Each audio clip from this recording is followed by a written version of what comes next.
Roman Reigns' new enforcer and right-hand man to appear. 2 names to betray OTC. 4 predictions for the Bloodline saga after WWE SmackDown.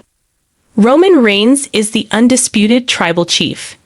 While Roman Reigns was absent from the latest episode of WWE SmackDown, the show saw his arch-rival, Solo Sikoa, return for the first time since his loss against the OTC in tribal combat.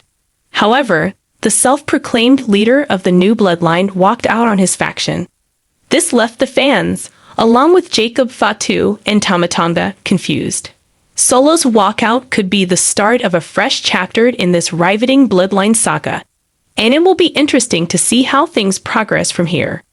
On that note, here are 4 bold predictions for the Bloodline storyline after the latest episode of SmackDown. 4.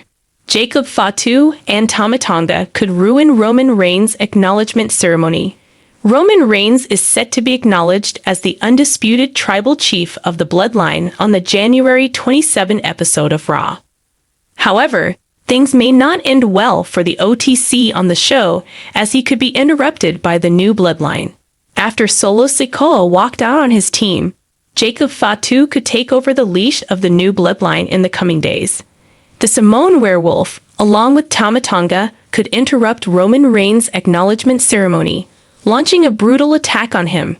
This potential angle could lead to a massive reunion. More on this in the next point. 3. Solo Sikoa and Jimmy Uso could save the OTC. Jacob Fatu and Tama Tonga's potential interference in Roman Reigns' acknowledgement ceremony could lead to Jimmy Uso showing up to make the save.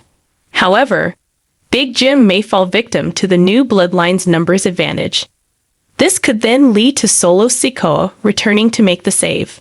The street champion could turn face by showing up to help the OTC against the heels. Following that, Jimmy and Solo could acknowledge Reigns as the undisputed tribal chief. While Big Jim could be the new right-hand man, Solo could take his place back as the enforcer of Reigns' bloodline. 2. The Rock could betray Roman Reigns. Following Roman Reigns' win against Solo Sikoa, Paul Heyman declared that the OTC will enter the 2025 Royal Rumble in his quest to regain the undisputed WWE title. However, Reigns may fail to win the high-stakes bout due to interference from The Rock. There have been speculations about a potential match between Reigns and the final boss at WrestleMania this year. While the High Chief may have honored the OTC with the Eula Fala on Raw's debut on Netflix, he could turn on Roman to lay down the breadcrumbs for the rumored Mania match. The final boss could make a surprise appearance in the Rumble and eliminate Roman, much to the shock of fans. 1. Paul Heyman could also turn on the OTC. Rumors of Paul Heyman betraying Roman Reigns have been doing the rounds on the internet for quite some time. While nothing has come of it yet, things may finally change in the coming days. As fans must be aware, Heyman has a history of betraying his clients. If The Rock, who is the High Chief of the Bloodline and a member of the TKO Board of Directors, turns on Reigns, Heyman could side with the power, joining forces with the final boss. The WWE Hall of Famer betraying Roman for The Rock would not only draw a lot of eyeballs, but also spice things up in the Bloodline saga.